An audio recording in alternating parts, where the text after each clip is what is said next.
In this lecture of the Symmetries, Particles and Fields course, we're going to develop these ideas about representation, the representation space of SU2 and its Lie algebra, and look at the connection with quantum mechanical angular momentum eigenstates. There's an explicit map actually between SO3 and SU2. And we're going to look at the connection between those two groups and indeed the representations of the groups and of the two Lie algebras.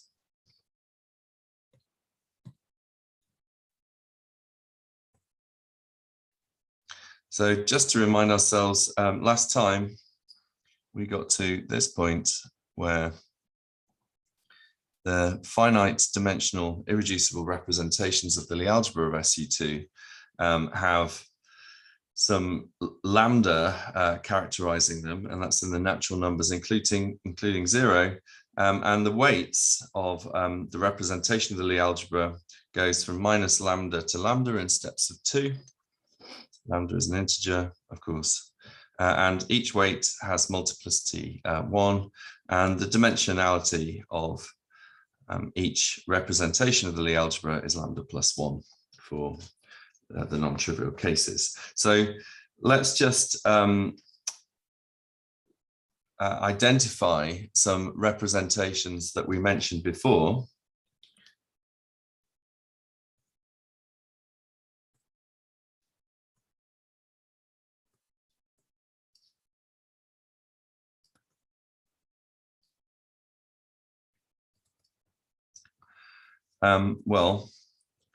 So D0, this is the trivial representation or the singlet rep.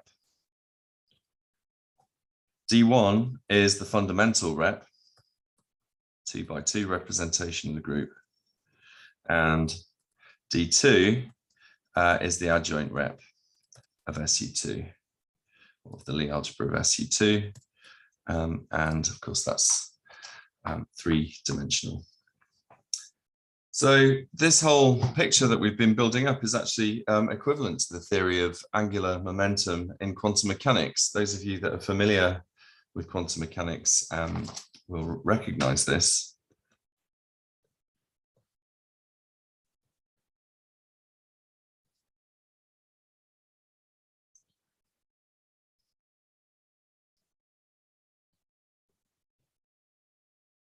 Angular momentum in quantum mechanics. So there we have Hermitian operators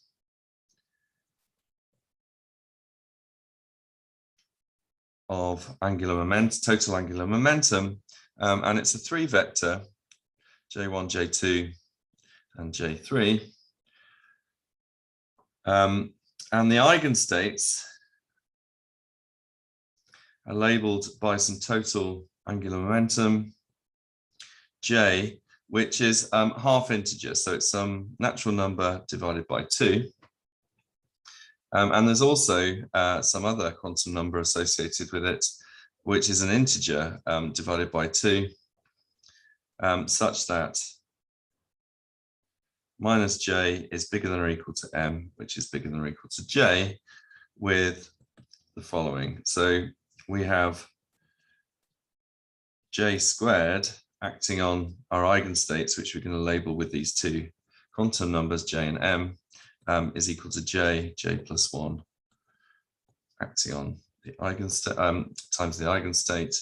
And really, this M is just the eigenvalue of the third component of the angular momentum. So we can translate this whole picture into our story for the Lie algebra of SU2. So let's do the translation. So J3 is a half times our representation of H. J plus or minus, we're going to define in terms of the original J. So this will be J1 plus or minus IJ2. This is actually the representation of E plus or minus. The total spin is what we've called lambda over 2. Our eigenvalue is equal to twice times this component in the third direction. And the maximum angular momentum state is JJ, and that's what we called V lambda. And so for a more general angular momentum state, which we wrote as V lambda minus 2L, well, this just corresponds to the state J and J minus L. So that's the translation from the angular momentum picture to our Lie algebra of SU2. So locally, we can parameterize SU2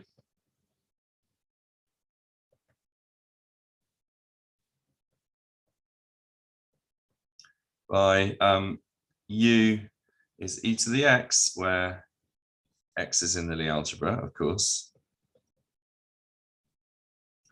So we then define a member of the group by the exponential map.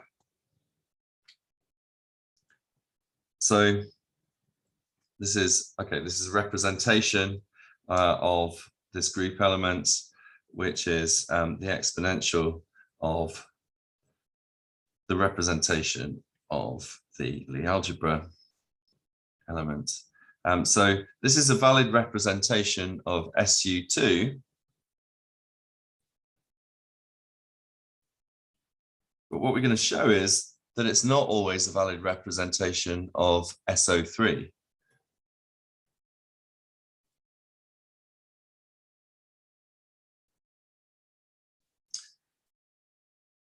So remember, in SO3, we have antipodal points identified. And what that means is that the representation of minus U should be the representation of U, or in other words, that the representation of minus I should be the same as the representation of I. Now, note that in terms of our original matrix, we have minus I is equal to the exponential of I pi times this matrix H, which we introduced at the start of our discussion last lecture. So d lambda of minus I is the exponential of I pi d little d lambda of H, of course.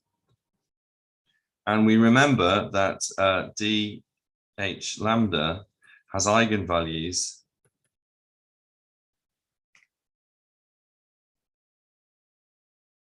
S lambda in this set, minus lambda plus 2. This is what we summarized at the end of last time, up to lambda. So that means that d lambda of minus I has eigenvalues e to the I pi little lambda, where little lambda is in this set. So what this means is that there are two cases, because it depends whether little lambda is odd or even as to whether you get a -1 or a 1 for that quantity.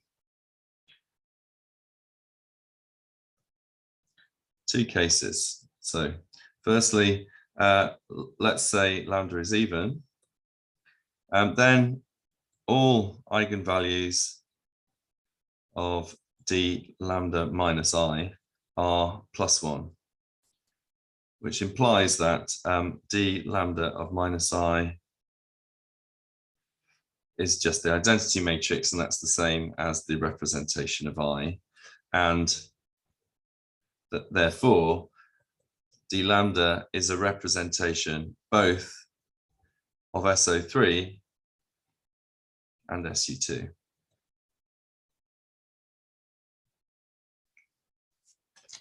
On the other hand, if lambda is odd,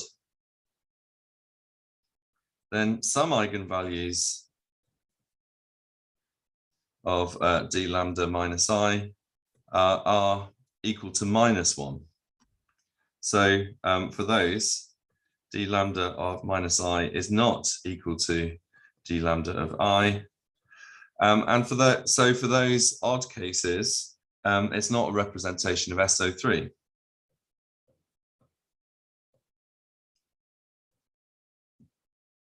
It is a representation of SU2, that's how we built it up, but not of SO3.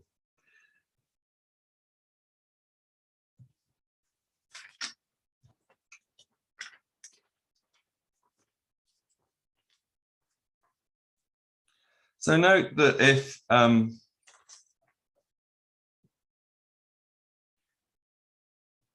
we do have this odd case and we get this additional minus sign, if this acts on a quantum state,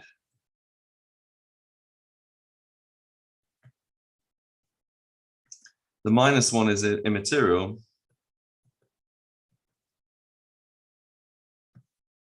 since you're really sensitive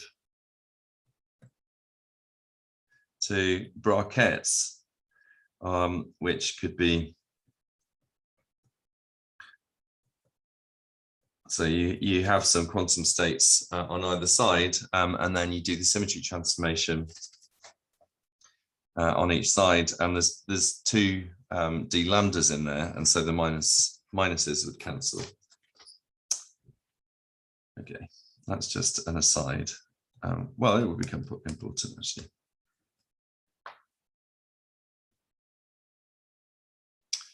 Now, as you'll be proving, or as you will have proved in the exercise, you'll have seen that SU2 group manifold is S3, and that's since we can write an element of SU2 as a 2x2 matrix with some complex numbers alpha and beta, but mod alpha squared plus mod beta squared is 1. So if we write alpha and beta in terms of real and plus imaginary components, then we get the sum of the squares of 4 real quantities is equal to 1, and that defines S3. So that's one of the exercises which you should have done a little while ago. So SU2 has center curly Z of SU2 is Z2, which is just this I and minus I set. So if we have some member of SU2, then minus I times U, or otherwise minus U, is also in the group.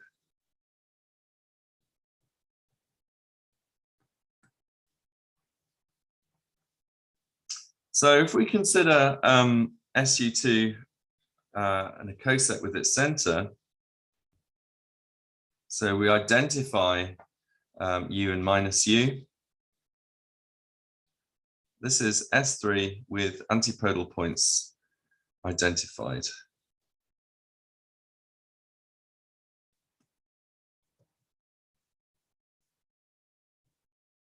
So let's okay, so I can write something like alpha is A0 plus IA1 and beta is A2 plus IA3 or something. And in that case, we write in R to the 4. We have our space in R to the 4, and we draw this SU2 over Z2. Then I'm going to draw this sphere. This sphere is SU2 over Z2, and so this sphere is S3, but opposite points on it are identified. So for example, I minus I, more generally U and minus U. So these antipodal points are identified. So remember, we have that the Lie algebras of SO3 and SU2 are the same.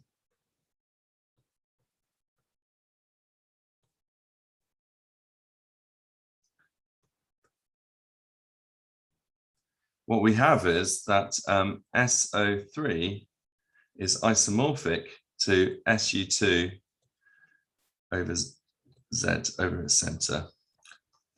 And so, you know, another way of looking at this is, remember, SO3 was the ball in R cubed with opposite points, with antipodal points identified.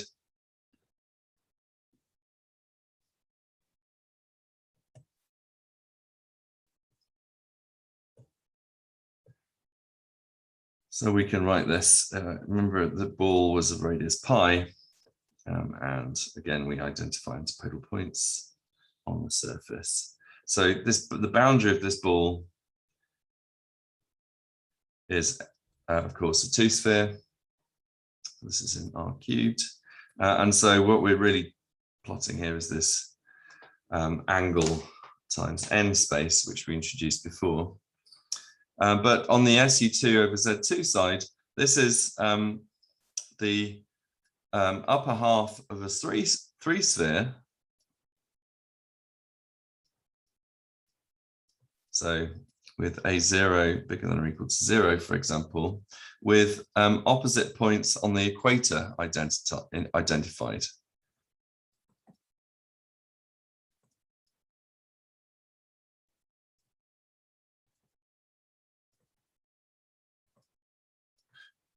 Okay, so this three sphere is here. The equator is a two sphere, and we identify points, antipodal points on the equator. So what we see is that this picture on the right-hand side is actually a curved version of the picture on the left.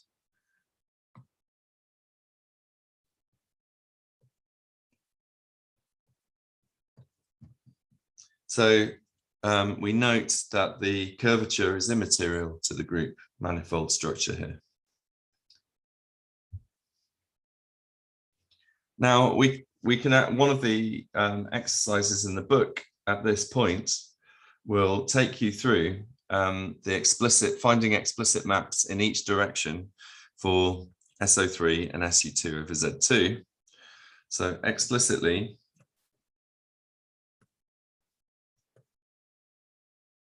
see exercise in book.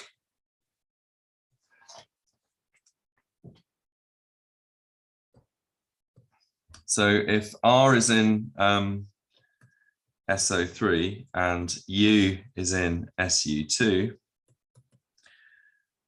then we can write Rij is a half trace sigma I U sigma j U dagger. And the converse map is that U is plus or minus sigma I Rij sigma j over 2 square root of 1 plus Rjj. So you'll be proving that in the exercise. Now, you note on this left-hand side, if we have plus or minus U, they both map to R.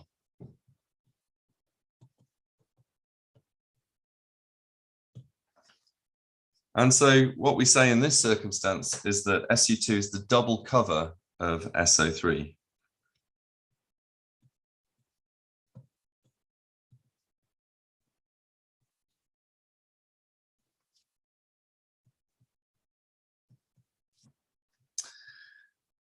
Right, now, classically, rotational symmetry in 3 dimensions is, of course, SO3.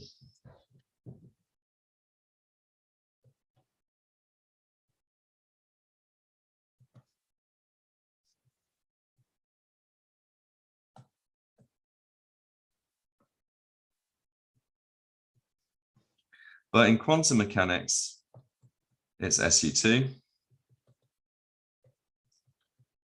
And we've got evidence for this. You know, electrons are spin j equal to a half.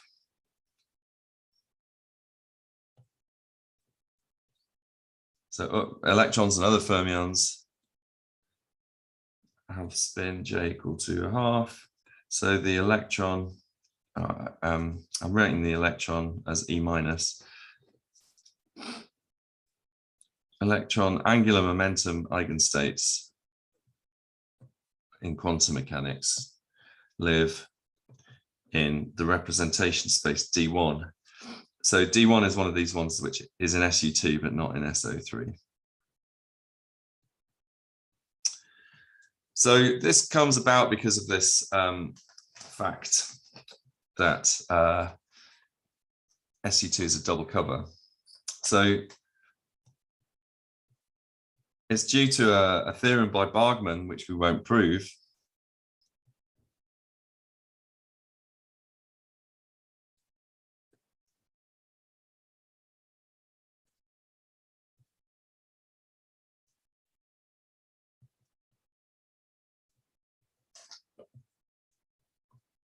This is due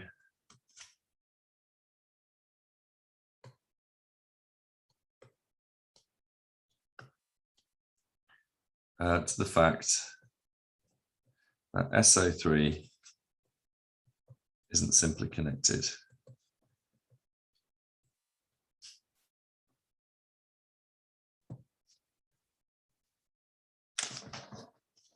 Okay, so I'm going to tell you what this means. Simply connected means that paths through the identity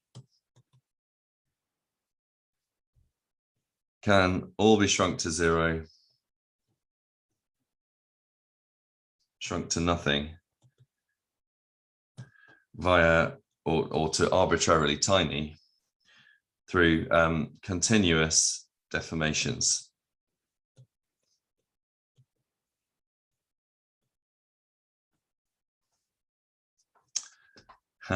Okay, so let's just have a little detour now to explore this connectedness of the two groups. So the fact is, in SO3, there are closed paths through the identity which can be shrunk to 0 via continuous deformations. So let's give you an example. So here's our ball with the antipodal points identified. So let the identities in the middle, and if we just have some path A here, I can make A smaller and smaller and smaller until it's arbitrarily tiny and it's shrunk to nothing. So this is SO3. So that's an example of one that can be shrunk to 0, and there are some that can't.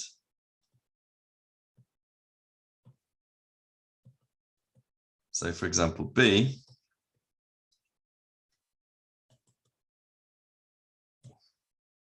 so here's our identity, and we have some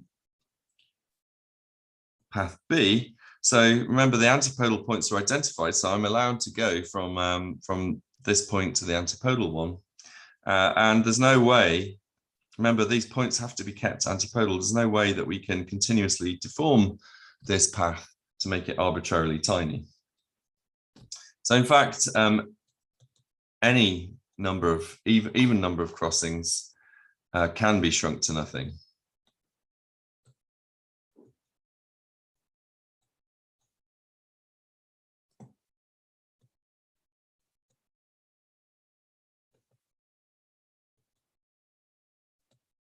So for example, let's take the following path with 2 crossings. So here we have our identity. Now, let's suppose we have a path like this. So I've now got 4, well, the antipodal point of this cross is another cross. And the antipodal point of this circle is another circle. And let's suppose the path is like this. Now, what I can do is move continuously move these points on the surface. So what I'm going to do is move the cross round here. But if I do that, I can only do it in a way where the cross on the other side is always antipodal. So at the same time as moving this cross clockwise, I have to move the bottom cross clockwise as well. But nevertheless, I can do that. And then this picture becomes like the following. And I can shrink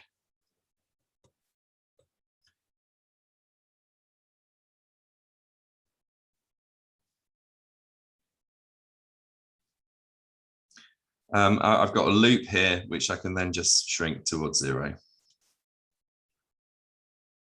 So if you have an odd number of crossings, you can't do this.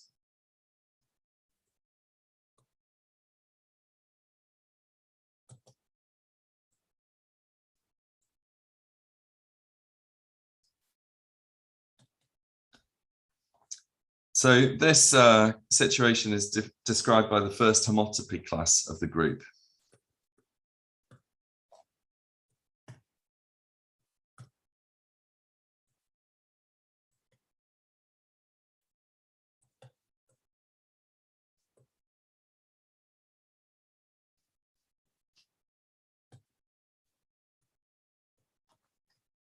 So we write this as pi1 of the group. So this is the set of all closed paths through the identity. Well, they through the identity and they go back to the identity. It's the definition of being closed, where there's an equivalence relation, and the equivalence relation is paths related by continuous deformation.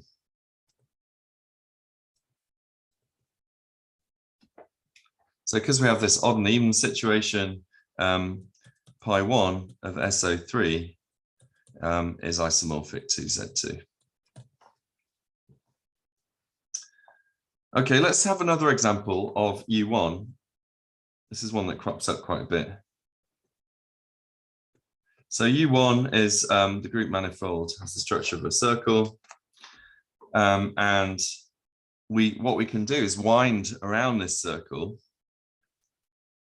So for example,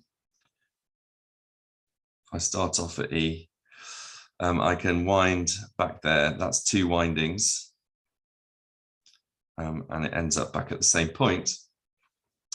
And I can't any number of non-zero windings, and I can't continuously deform that back to nothing. So this is 2 windings. We count the winding number as anti-clockwise minus clockwise windings. Since winding number is additive,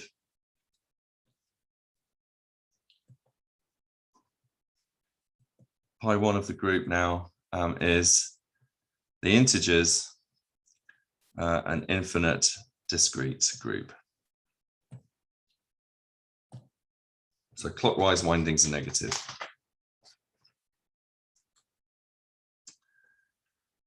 Okay, all right, so this is all to get to this definition of simply connected. So if pi1 of G is non-trivial,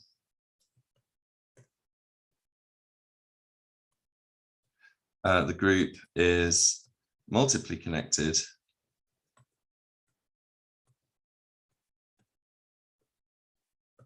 Otherwise, it's simply connected.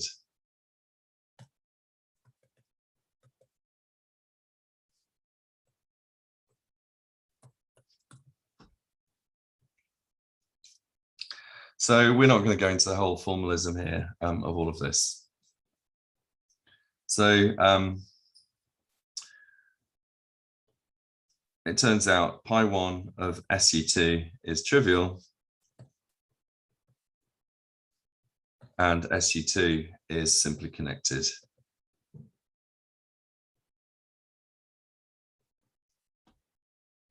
So because of the additional complex phase rotation of quantum states, what Bargmann's theorem says is that the representation space becomes the universal cover of the group.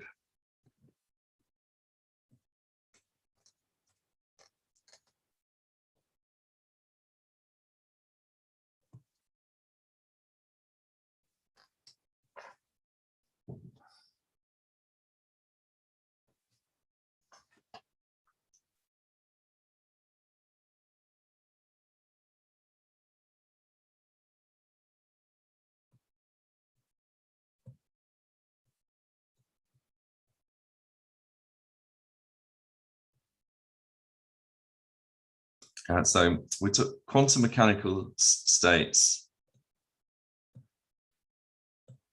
in the representation space of some group become states in the representation space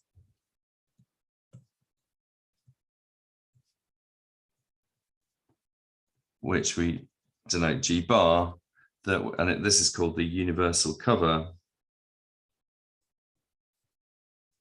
of G.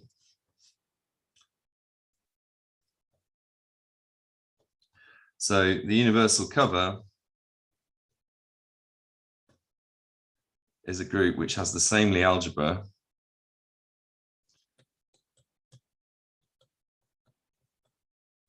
but which is simply connected.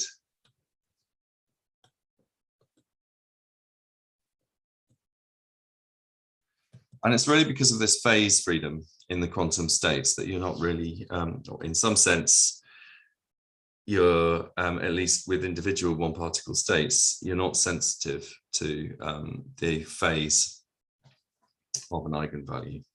So we have that the universal cover of SO3 is SU2. This is the group with the same Lie algebra, but it's simply connected. So this is why quantum mechanical angular momentum states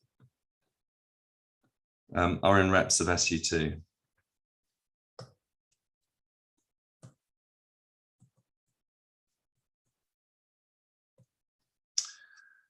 So the lambda equals 2z plus 1 states are called spinors.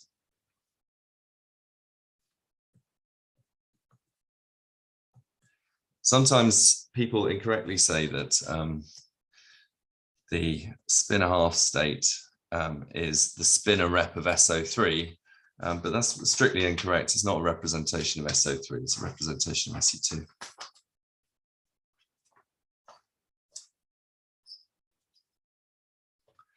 So we have the fundamental rep of SU2.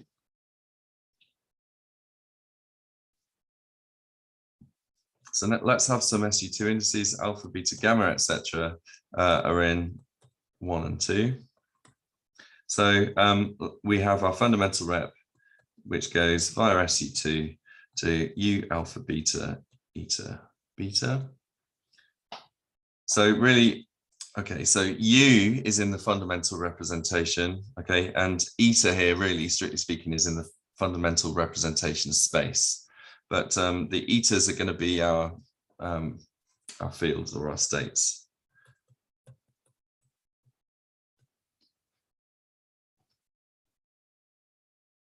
And as usual, we have the tensors.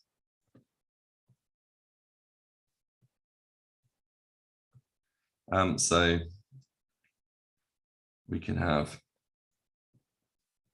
n indices on bottom and m on the top for the conjugate indices. So here we get U dagger.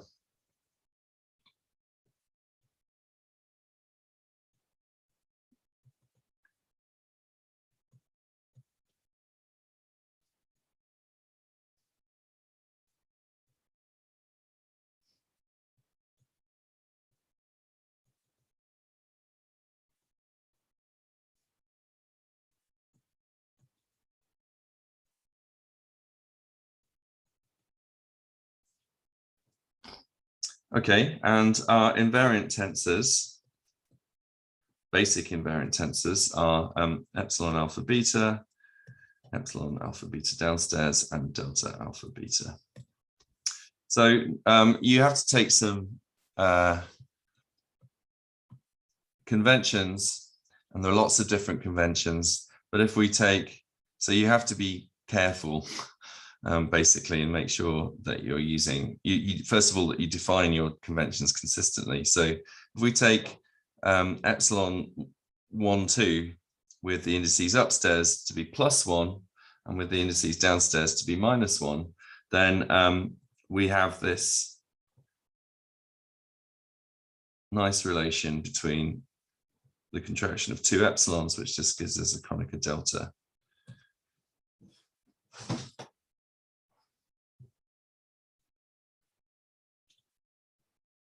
And okay, so we have that the representation is pseudo-real, the fundamental representation, and we can write eta bar alpha with the index downstairs being defined to be alpha epsilon alpha beta, where it's contracted in with the conjugate index.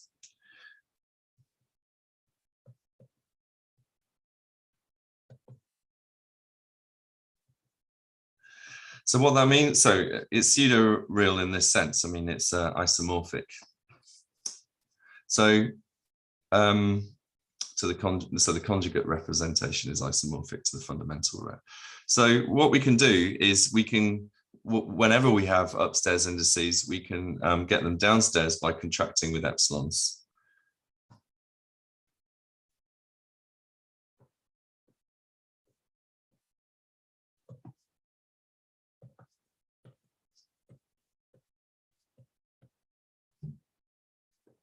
Notice this doesn't work for SUN. This is special for SU2.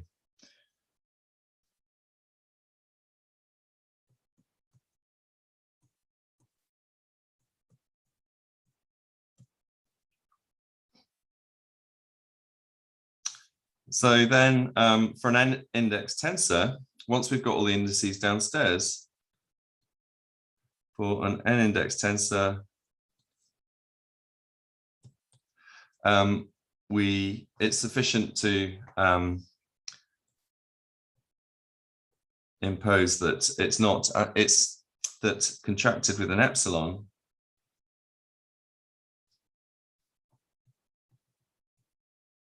we get 0.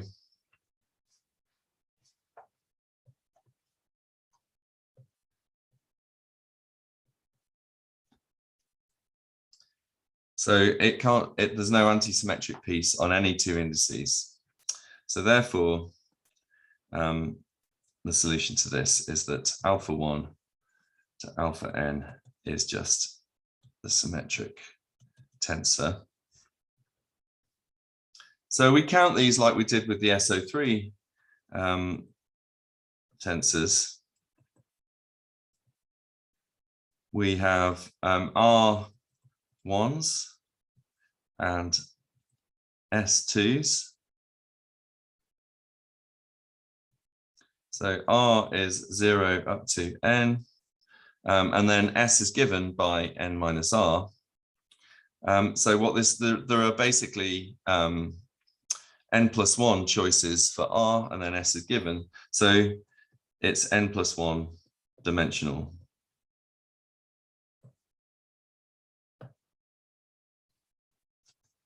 So these are the irreps.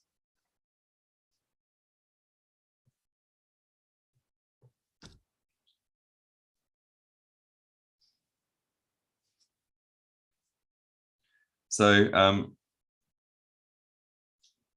for j equal to n over 2, or equivalently, n is lambda. Okay, so now let's look at a handy combination of 2 spinors.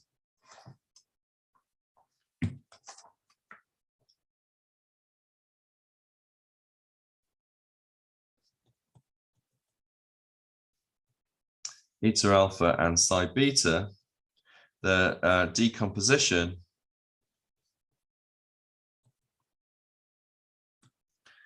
we can write as the following. So the decomposition into irreps is, well, first of all, we can symmetrize over alpha and beta. So that's our first irrep, and then we can anti-symmetrize over it.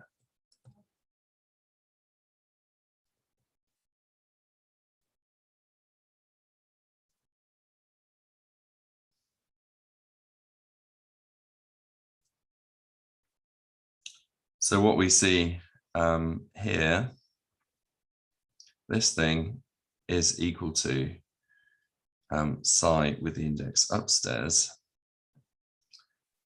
And so what we have is a psi row upstairs with an eta row downstairs. So the row is summed over. So that part is a singlet.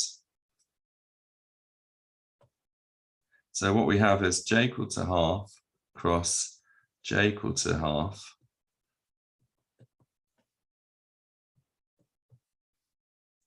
Here we have a j equal to 1 state plus a j equal to 0 state. Or equivalently, writing it as in this notation, 2 cross 2 is 3 plus 1.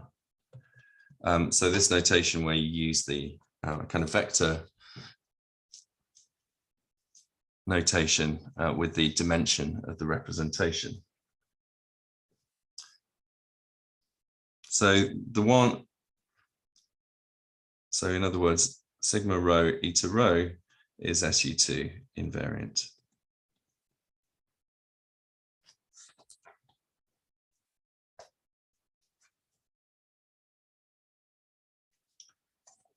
Okay.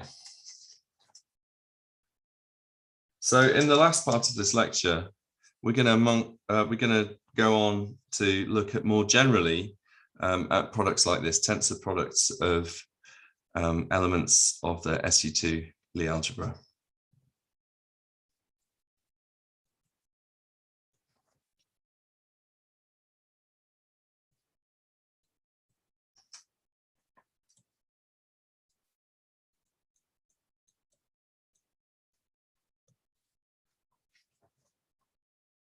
So let d lambda and d lambda prime be irreducible representations of the Lie algebra with highest weights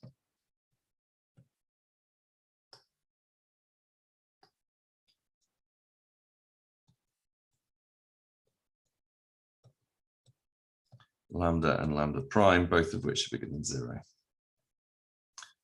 So from our previous results, we have that the dimension of d lambda is lambda plus 1. Dimension of d lambda prime is lambda prime plus 1.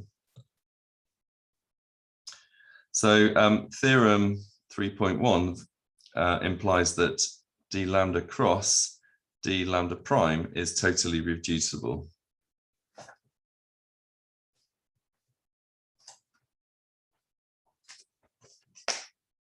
So in other words,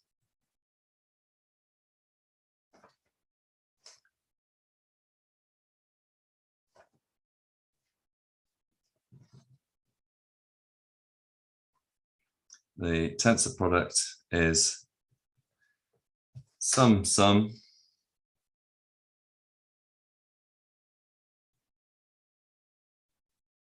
of some numbers which I'm going to call L, and it's got several indices.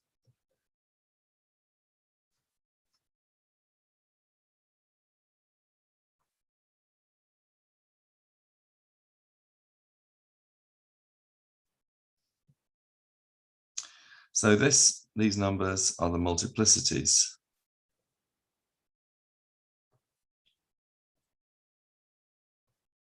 So individual representations on the right-hand side can appear more than once. And so these multiplicities are in the natural numbers, including 0, and we sum over different representations.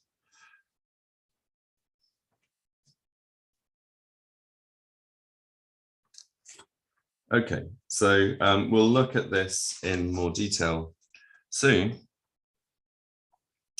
in the next lecture.